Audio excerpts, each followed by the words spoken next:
Good evening, guys. Just give it a couple of seconds to catch up as we always do. So look, are we live? We are live. We are live. Let's get that shared. Good evening, guys, and welcome to Live and Undrugged Series 3, Episode 13. We haven't had many this year. It's been a sort of a short year for podcasts, and I do apologize, guys. It's been absolutely hectic this side, but over this next few weeks we're going to get some great guests. As always, thank you to my sponsor, Mr. James Jeffries, who makes this possible. Tonight I am with Miss Meghan DeVito, all the way from New Jersey, near New York, in the Grand Old USA. Welcome. Thank you for coming on. Thank you, Jack. It's an honor and privilege. I'm glad to be here. It's great to have you. I like to take my guests back to the start of their journey. So, yeah. Okay. Well, I just want to say what you do as a host and give everyone a voice. It's admirable. So thank you for this platform and the opportunity to share what recovery has done, what addiction has done to me, what a recovery has done, and what God has done in my life. So to start, I'll start back, when the age of 15, I'll never forget when I had my first drink. I grew up in a big Irish American Catholic family. Well, we weren't big, but it was just a big emphasis on the Irish American Catholic family. And if anyone knows of that culture in the United States, it's a big partying kind of culture. And I'll never forget, I had my first drink. It was at a St. Patrick's Day party. And I never wanted not to feel that good again. So I needed my attempt. I mean, I remember the alcohol running through my stream, the bloodstream, me getting warm and fuzzy and my head spinning. And I was like, what is this? I want it. I just chased it for years after. So I became addicted at 15. And I knew I always had a problem, but it was just that it was part of my culture, of my family. Everyone had a drinking problem. Right. And anything I share, Jack, in my testimony, my story, I'm never a victim. Right. It's just experiences that I went through. So I'm never, I never blame anyone, but my, I take accountability for my actions. But I grew up in a very, now looking at it, dysfunctional, toxic family. And, everyone had a drinking problem, and it was just chalked up that that's what everybody had. So getting into my teenage years and my early my adolescence and my early 20s, I just used that almost as a badge of honor, like I drank and this is me. And I'm a blackout drunk, and if you like it, you like it. If you don't, you don't. And I really just lived in that. And the thing is, I knew there was God, right? But growing up in a Catholic religion, in a family, I feared God. So I've never felt like I was worthy enough for his love, because I was always doing something wrong, if that makes sense, right? I was always, being the one that was drunk and blacked out and MIA, and people had to go find me. And it was just that, but I used that alcohol as a crutch for so long. And I used it because now I know I was using it because I couldn't deal with my family dynamic. So I ran to alcohol, and I ran to other substance. So that's the start of it. Do you want me to keep on going and getting into more? Okay. All right. So at the age of, I had a career, hospitality. I enjoyed hospitality. I wanted to be in hospitality because you were around bars and you were around drinking, and it was kind of glamorous to me. So I got into a career with hospitality, and I worked for the Marriott organization, the corporation. And I had a business card and a title at an early age. So anything I did off the clock, I was like, it's okay, because I put all my self-worth into my job, because I didn't know I was a true child of God, right? So whatever I did after work, I just did it. And then the next day I just, became either the working career person or the blackout drunk person, right? But I never associated God in this equation. So at the age of 25, well, had another blackout, woke up in a car in the streets of Philadelphia in the US here. And I just, said, I can't do this anymore. And I woke up, and the next day I went to my first AA meeting. And I went to my first AA meeting and I walked out, and I was like, this isn't for me. I can't do this. But there was a true desire that I had that I wanted to get sober. I never knew people that were sober, right? I knew people that went into rehab and relapsed every 90 days in my family, but I never knew what true sobriety was, right? But I was willing to do whatever it took, because I did not want to feel so bad anymore. And I don't want to be guilty. I don't want to be remorseful. I don't want to be like waking up going, oh my gosh, I almost killed somebody last night. Like, I just couldn't do that cycle anymore. So I decided to go into rehab, and I went into rehab, and I was teachable. I just heard what people had. I wanted it. And now I know it was the grace of God, but I couldn't give him the credit then, because I didn't feel worthy enough even to go to him, right? So at 25, I became sober. And this August, I'll be coming up on 19 years of straight sobriety. And I got into the rooms of AA. And at 25, it's hard enough to make friends when you're, but now I have to make sober friends.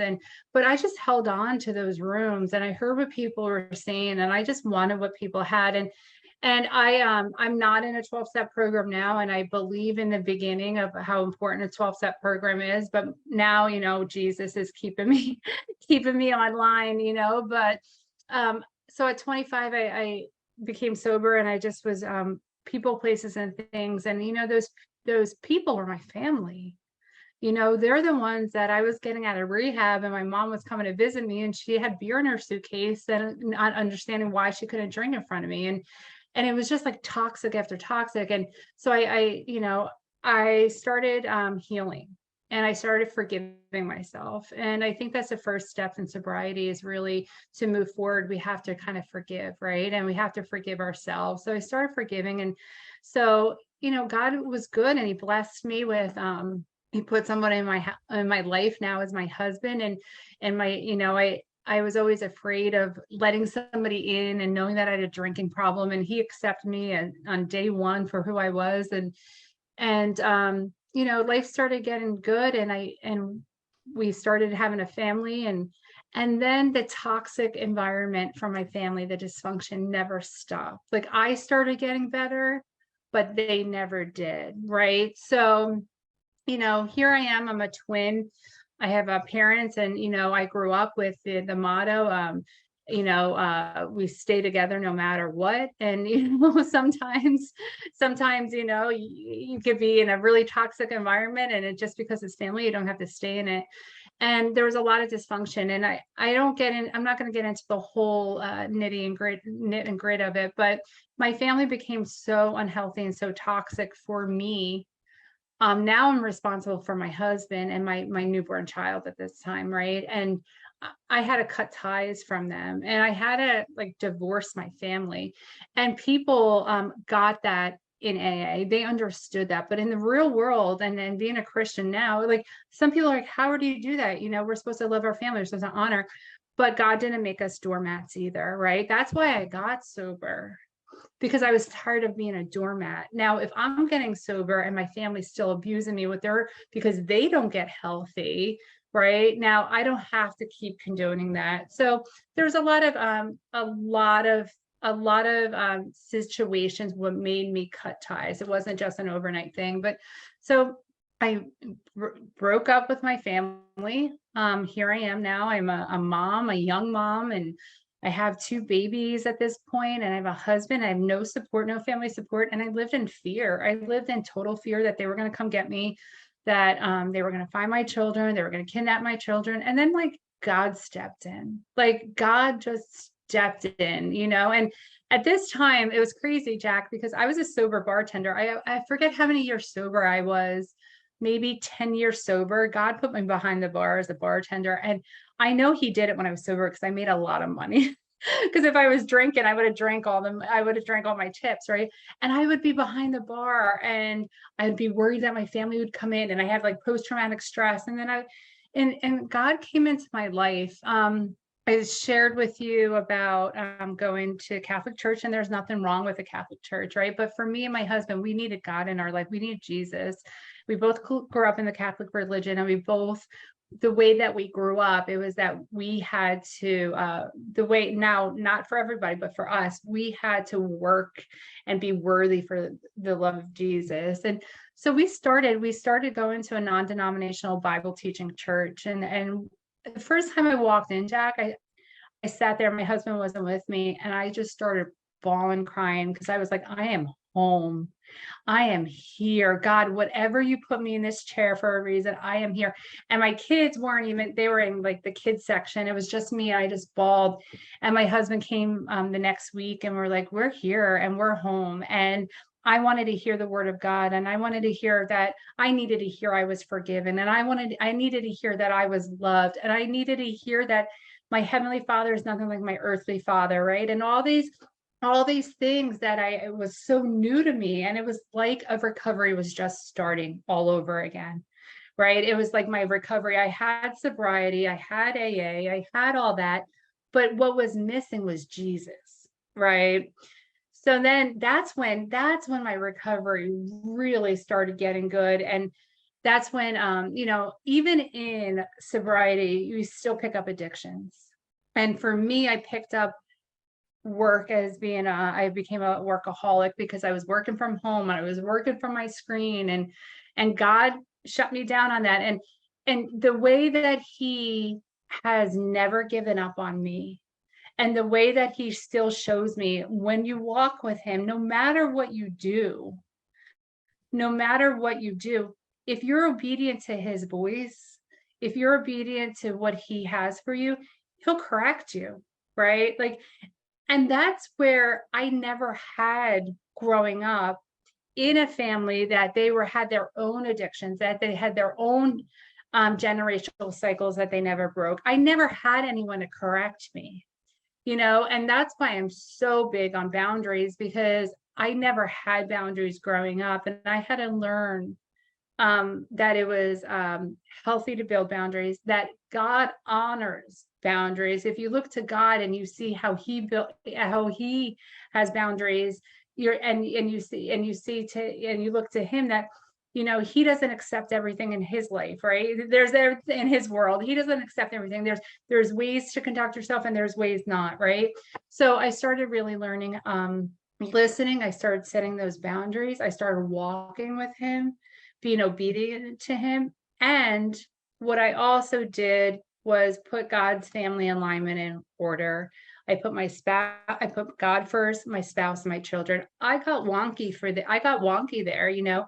I was chasing a career in my 10 plus years into recovery. I was chasing business goals. I was chasing all this stuff, and everything else felt yucky. It felt like I was drinking again, right? I was chasing, nothing was ever good enough. I was chasing that high of that money. And God, Jack, I was bartending when my kids were young, but then I started a social media based business, and I was making what my husband calls blood money. I was making money that was crazy amounts of money that I look back and we don't even have a quarter of it now. And God told me to shut down that business. And I was like, God, do you know how much I'm making? And he's like, and do you see what you're doing? And I hit a rock bottom again so now I'm like, I'm in sober, I'm recovery, and this is probably 12 plus years. I hit a rock bottom again. And that rock bottom I hit was just as bad, or not even, or even worse than the rock bottom I hit when I was 25, because now I'm responsible for other people, my husband, my children, and I know better because I was walking with the Lord.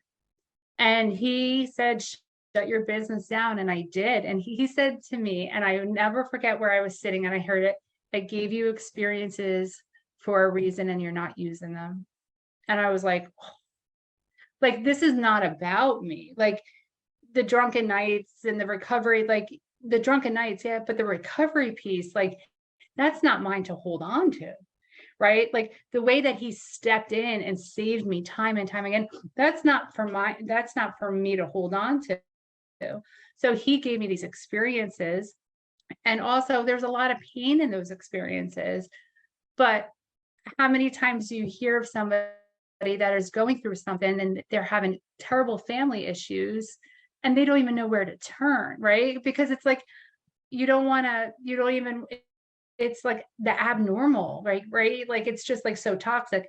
So then God, he came in big ways, and now I serve women and men one-on-one, and I help them with their experiences of breaking generational cycles, building boundaries, starving the distractions of the chance of something else is shiny out there, something else is going to get me my adrenaline pumping, right?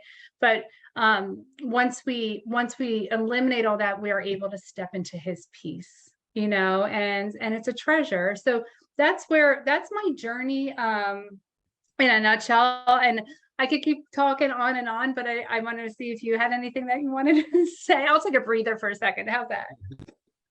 Yeah, I love what you had to say. I can relate on so many levels. That stinking thinking, the way that we focus ourselves on certain things and we chase that. When God took away my will to use, it was a supernatural thing. As I said earlier on, I've just gone 9 years sober, and that 27th of June. And for me, I couldn't stop. I'd been in AA and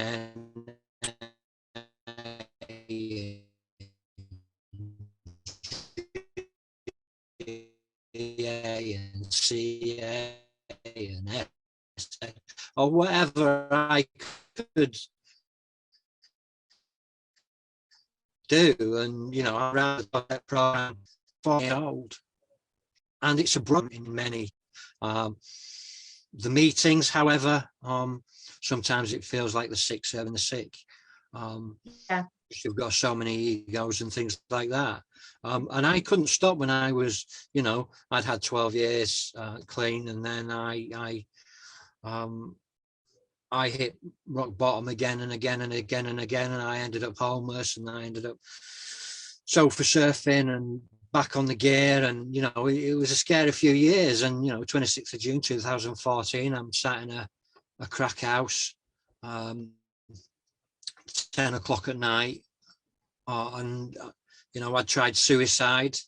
I tried blowing my brains out, and the gun jammed twice. I begged for help from people within the system, within the 12-step programs, and nobody wanted anything to do with me. I don't blame them. No. I blame myself for my actions. I have to take responsibility of that and accountability. So there I am, sat in a crack house, and I couldn't stop. And I said, God, I don't even know if you exist anymore, but if you do, you're going to have to take away this this hunger, this thirst for drugs, or for crack cocaine, or take my life, because I can't live like this anymore. I can't do it to my daughter. I can't, I can't do it to the other kids. I can't keep doing it. And I fell asleep on crack cocaine, which is a high amphetamine, which is virtually impossible, and it sounds ridiculous, but I did. And then waking up at 4 minutes past 12 on the 27th of June and then not using a day since. That was supernaturally taken away from me. I needed that. God did a great man by the name of Grantley Watkins, who's one of the great leaders of our church. He said God did surgery on me that night. And he did. But I didn't want to take Christ into my life at that time because I knew I wanted to be a bit naughty, or still wanted the option to be naughty if I wanted to be. And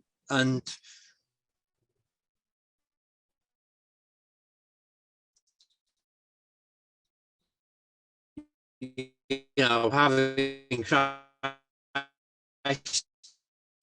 in your life and God, and I was about 9 months sober when I got really, really sick and I ended up in hospital on my deathbed, and that's where I found Christ in 2015. In April 2015. And that was a supernatural thing as well. And that was my massive rock bottom. Were it not for that, I don't think I could have dealt with the stuff that I've gone through in recovery.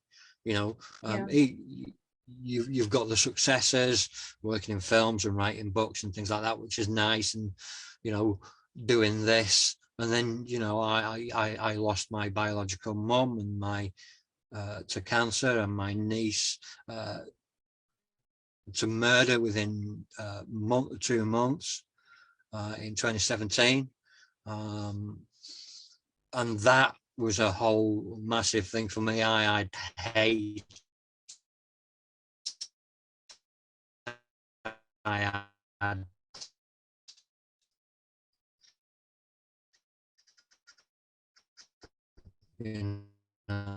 I wanted to kill the guy, and he was by like anything like that. I knew about generation trauma and walking with Christ on a daily basis, because if I don't, all these things start to pile in, and I wouldn't have that. I'm fully convinced, that we would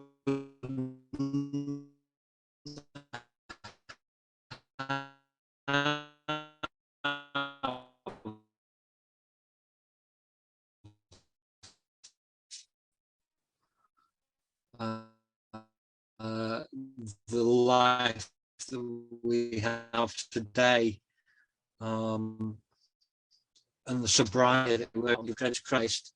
I know I do, and they say, well, you don't give it to yourself, but I do.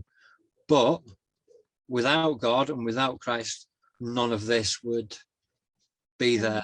I wouldn't have my, I'm remarried again, I wouldn't have my wife, I wouldn't have the kids, I wouldn't have a roof over my head, I wouldn't have the shed, I wouldn't have these VHS, I wouldn't have a community that I'm a big part of, I wouldn't have the church. And these are the guys that were sat next to my bed when I was having my full-on spiritual breakdown, swearing at them and attacking them. And they sat next to my bed holding my hand, telling me that they love me. And these are men and women of Christ. And a few people that had been around me that kind of stayed there, but there were the toxic ones that actually stepped back and stepped away, and I haven't heard from since. It's unfortunate. He sweeps them away from our lives. I know about toxic friendships and things. God highlights them.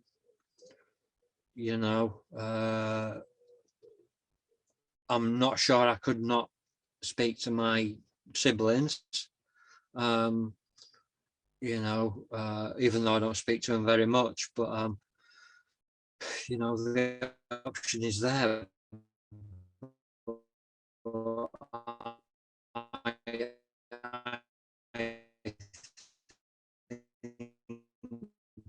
a brave thing to do to follow what God has to say. Toxicity, especially, use the words divorcing a family. What's that like? What does that do? To you as a person and as a Christian? How does that affect you?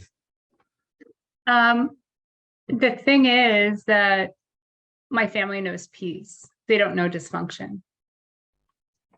Right. So, sometimes, you have to go through a divorce and a breakup so you can move on and you can step into your purpose. My kids don't know dysfunction. And I had to divorce my family, to be able to stop the cycle of addiction that was so that went through generation after generation after generation, and it was my responsibility to just have it stop with me, right? And I remember I remember the day when I came to Jesus.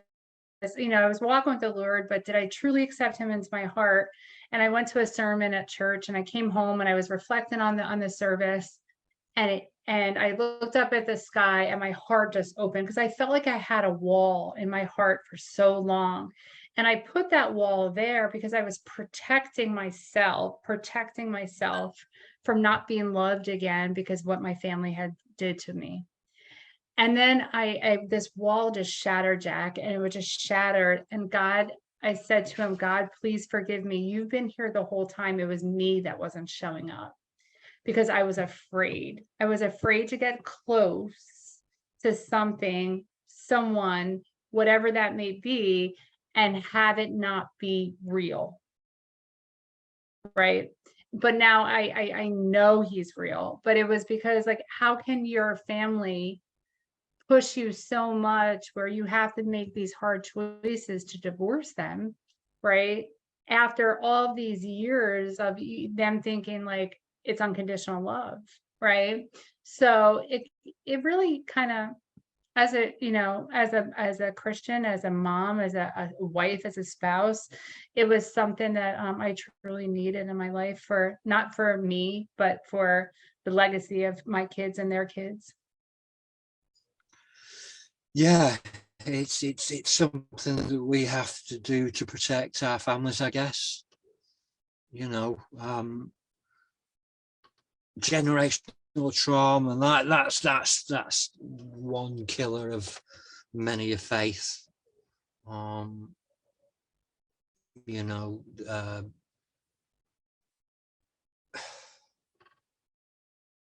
I suppose it's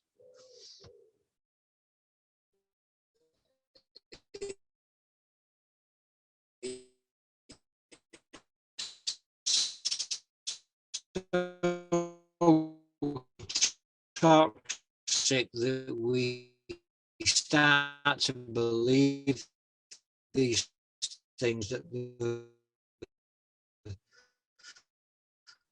things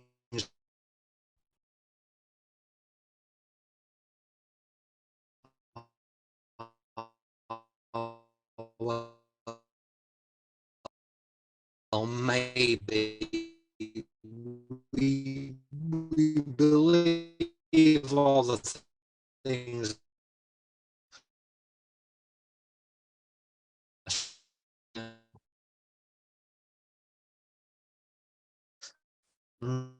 across,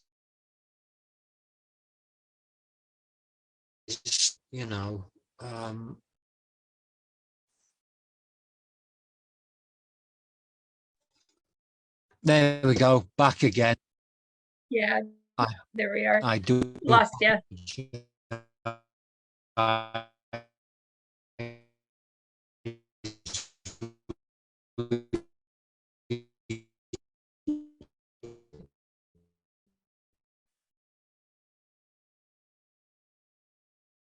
We died for a moment. These things happen. I'll say is that a lot of 12-step meetings, they talk about, a God of your own understanding. And then, they say things like, fake it to make it. Yeah. And that kind of irks me, because you can't fake God, you can't fake Jesus. You know, there are people that go into the rooms for a great many different reasons, and I get that. And there are people that have a great many different belief system. I get that, but you have to call a spade a spade. God is God, and Christ is Christ. Yeah. You know, if I'm not dogging on anybody's belief system, you know, whether you're Krishna or Muslim or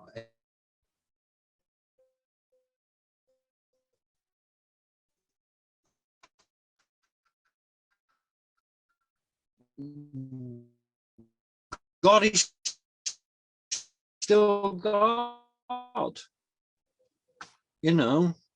Yes, not the book, not the trophies. It's not even at the time that we collect. It's about God's will and about God's love, and yeah. That me is the primary purpose. I cannot or could not get sober or stay sober and clean for any amount of time without the God of my understanding. And the God of my understanding is the God of the Bible. Absolutely. The God of my understanding is Jesus Christ. And I'm not perfect. You know, none of us are perfect. I swear, I make mistakes. I lose my temper. We all do these things. I'm not Mary Poppins. I'm not practically perfect in any way. You know, there's only one perfect person, and that was Christ. Yeah. I get that, but I do believe that we need more of a biblical life. You know, I don't like to Bible bash on these, but I really do think that people need that relationship with Christ. Yeah. It's a relationship. It's a father, because the opposite of addiction is connection, and my connection is with Christ. My connection is with my wife and my kids. My connection is with my church, my community. My connection is with the people here on Facebook doing these. You know, I do it for a reason. I love it, and I like to open up to everybody. You know, and I'll give everybody a chance to say what they want to say. But for me, it's God, isn't it? It's the way that we have to be. It is. And, you know, I look back at my journey and just how patient he was with me. Like, just so patient. When the addiction was louder than his voice ever was in my life, he was patient. When I kept doing the same thing over and over again and the insanity, he was patient. And that's what I want people to know. Like, because when you're not worthy of even feeling like you're living, and you're in this addiction and in the behavior of it, you're forgiven. That's all you have to do, is come to him and ask. Like, you're that's it, right? Like, just, you're forgiven. And he's not a big scary God thumping his hands in the air. He's like, come to me. Matthew 11:28, I'll give you rest. Give me your heavy burdens. Like, just, he's waiting there for you. And that's what I encourage any listeners that are on the fence, that are just so tired of that exhaustion. Just give him your burdens. He's there. He's waiting for you. And then see how he blesses you through that.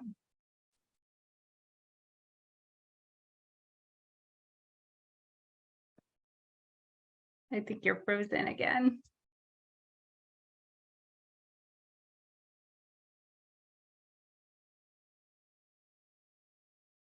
yeah, yeah.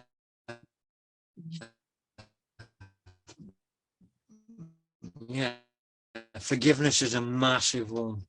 It is a massive one. And I was a murderer's mum after the funeral.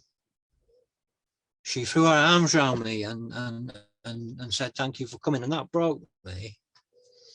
And I wasn't there on my own. I was with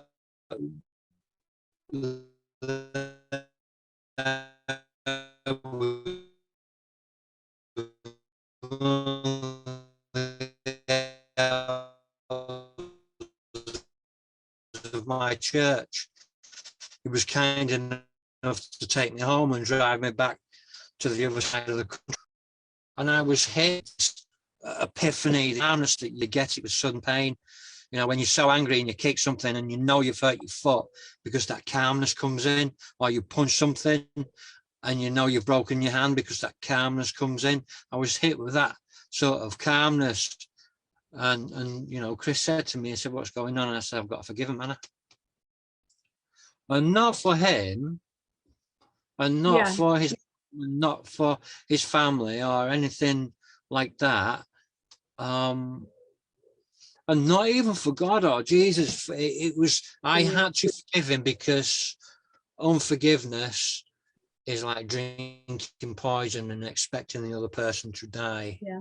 It's not going to happen, and it's just going to make you poorly, and it's going to make you ill, and you're just going to get worse and worse and worse and worse. And what this does is it attacks your soul, and you end up getting a poisoned soul, and that's not good. That's not a good thing. So I forgave him, because for my own mental health, for my own heart condition, for my own soul condition, because I needed to. And we need to forgive. And I'm not always quick to forgive. You know, there are things that from my past that I still struggle with. You know, there are reasons that I became an addict. Yeah. At a young age. You know, there are reasons around that, and reasons around abuse and things like that, within authority and within the school system. But these are all things that God is working on, that I am working on a daily basis. We need to do this, and I get as much out of these as anybody else. You know, I like talking, but I like listening, because I get a lot out of these. I get a lot out of other people's stories. I believe if we've gone through a certain way of life, and we've lived a certain way of life, and we've come through the other end, it's our responsibility, our godly responsibility to carry that message. Sure. Yep, absolutely. And you know, the forgiveness piece too, I always think like, I think I'm overlapping. I don't know if I could hear it.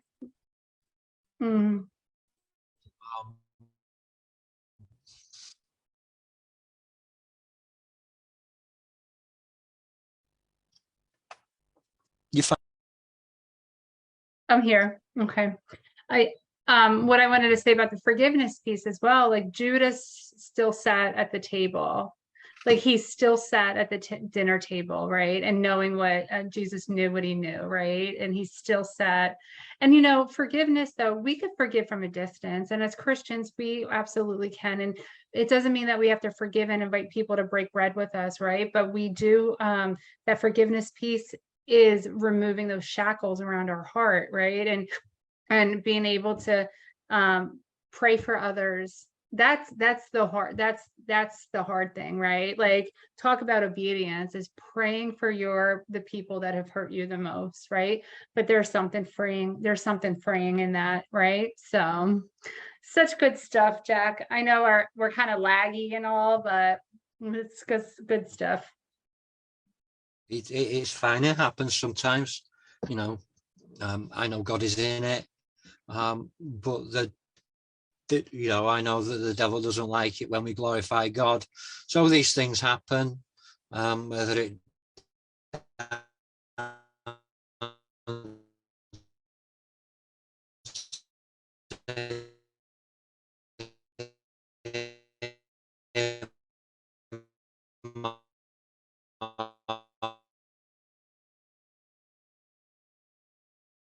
that people get from watching and listening to these. Is there anything that you'd like to say before we finish to sort of anybody that's maybe going through it? Forgive yourself, and I just get on your knee. If you want the peace and the treasure of his peace, just get on your knees and come to Jesus. Say, I'm here, I'm ready, I am ready to receive you, and just watch those blessings unfold, and watch your life become whole again. And it's not that we don't have problems, right? But we know how to deal with them because we're guided from the Bible, we're guided biblically, we're given his wisdom. And if you're tired, give him your burdens. That's it. He's waiting for you. Yeah, he is. He is. Tell me about your website. And yes. So I'm a Christian coach. For those of you who don't know what coaching is, it's not therapy. I've been in therapy for years. What coaching is helping you get to in a point, life coaching, and move forward, right? And obviously there's heart work and weeding that we have to do of the heart, but it's moving forward and eliminating distractions, building boundaries, so you can step into the treasure of his peace. And my website is my name, Meghan with an H, and MeghanDeVito.com. If you want a free session, it's right there on the website. For your listeners, please go ahead and book a session. We could get into the anything that's robbing you of your peace. So yeah. Brilliant. I will put all that as usual within the comments and within the edited video. As always, it will go out onto YouTube and then onto my website, which is JW.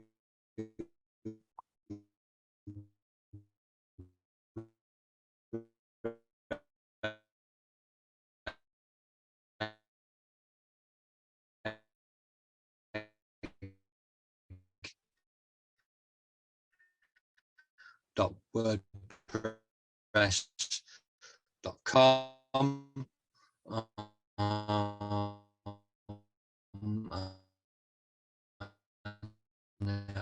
will be under the live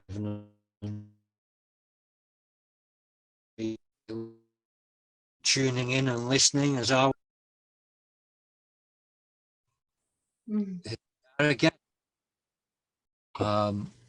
yeah, I was just wrapping up. Yeah. Apologies to everybody for all the connection problems. That's what you get for doing this out in your garden shed in rural Norfolk. And I haven't booted this up for a while, so there's going to be some frogs in the system, but we get there. If you just stick around for a few minutes, we'll see how it went. But thanks, guys, for everything. And I shall see you again soon. Bye, guys.